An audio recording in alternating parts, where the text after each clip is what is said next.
I was diagnosed with hearing loss when I was 8 years old. After four second opinions, I finally started wearing hearing aids when I was in third standard. Back then, the idea of disabilities was foreign to us. It was something that happened to other people but not us. So naturally, I went into my shell, became a person with very limited friends, no genuine connections, but still thriving academically. The walls around me started growing bigger and bigger until I met a group of girls in 12th standard who sat me down and gave me tough love. They told me to stop being a victim of something that is not in my control and to start owning it. I will be honest, before this no nonsense bear all talk, I had no idea that acceptance was even an option. After that day, I started researching my own disability from different viewpoints and realized how limited the knowledge is and how people perceive us. I was added into a social media group with deaf people all around the world, which gave me an insight about what changes needed to be made. I dug even deeper, and one thing became crystal clear to me. I have to be the change that I am wishing for.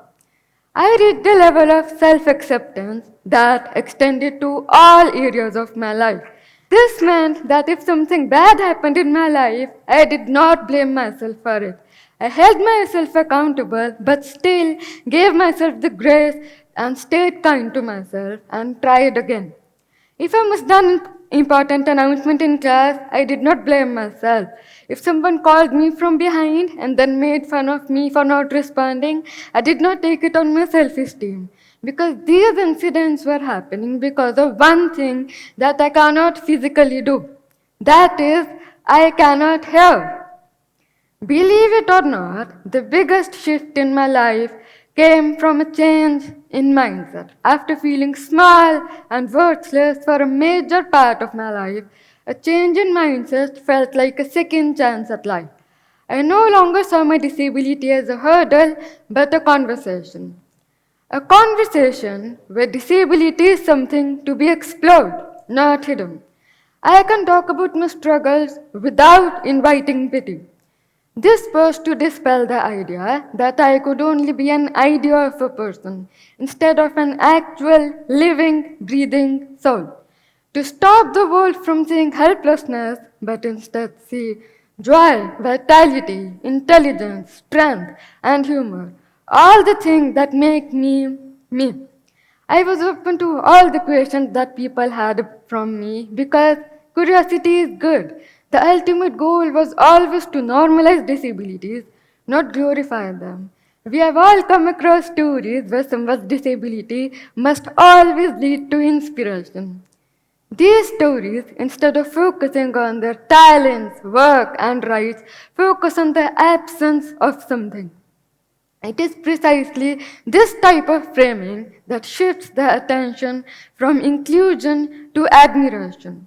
We need to reject this now to change the first reaction from sympathy to understanding and empathy, to remind the world that I am a whole person on my own terms.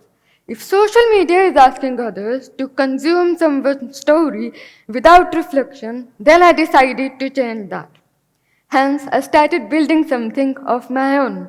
It started with a social media handle with one goal in mind that only if one person accepts themselves after looking at my work, disabled or not, which then went on to become a space where sign language, Punjabi, and English are taught not as skills but as acts of belonging, as a bridge between the deaf and hearing communities.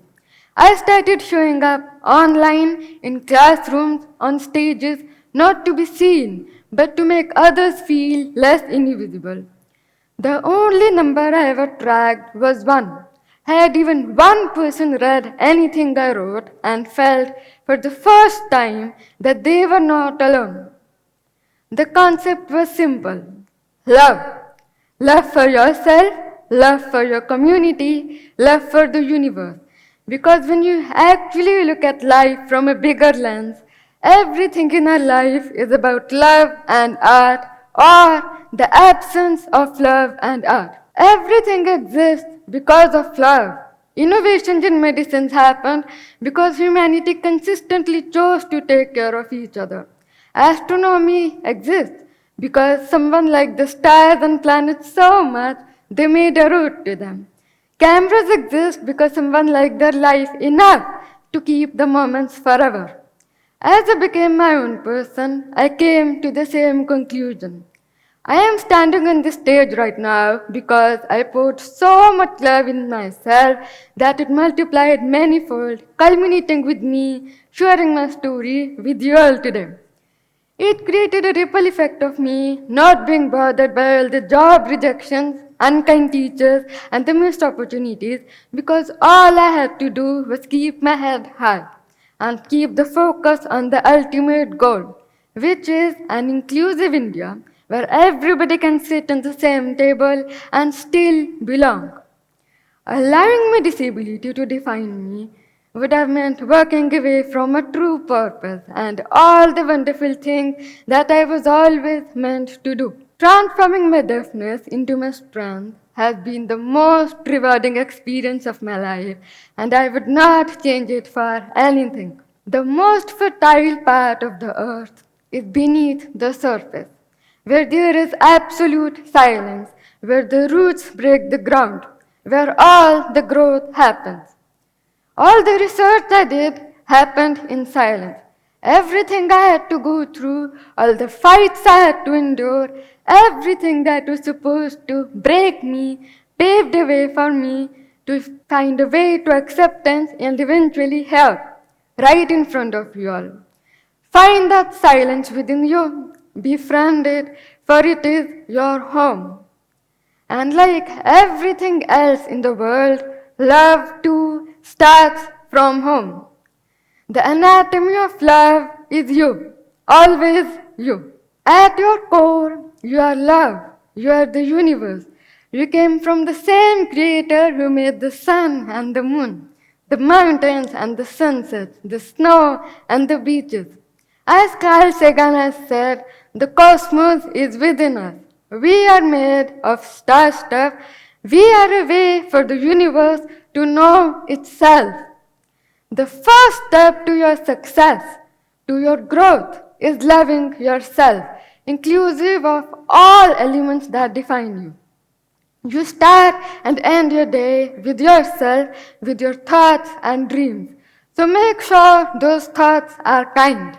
It means speaking to yourself kindly.